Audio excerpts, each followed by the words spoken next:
Magandang gabi, Philippine Air Force. Alamin natin ang magiging lagay at tayo ng panahon ngayong araw ng Martes, 24 March 2026 at sa mga susunod na mga araw. Para sa ating synoptic situation, ang easterlies ang siya nakakapekto sa buong bansa. Dulot nga ng easterlies, ang Catanduanes, Albay, Sorsogon, Northern Samar ay makakaranas ng maulap na kalangitan na may kalat-kalat na pag-ulan, pagkulog at pagkidlat.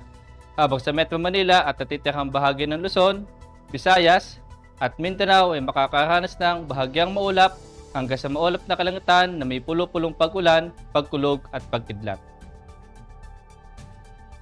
Para naman sa susunod na 3 araw dito sa Metro Manila, Cavite, Lipa, Angeles, Puerto Princesa, Kalayaan Island, Mactan, Zamboanga at Davao, mula Huwebes hanggang Sabado ay makakaranas ng bahagyang maulap hanggang sa maulap na kalangitan na may kalat-kalat na pag-ulan, pagkulog at pagkidlat.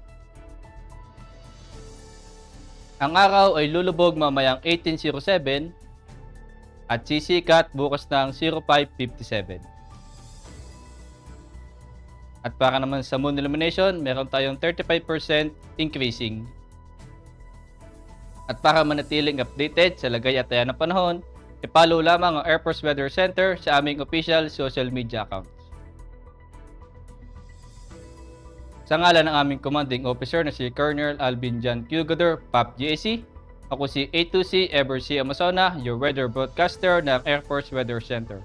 Muli, magandang gabi, Philippine Air Force.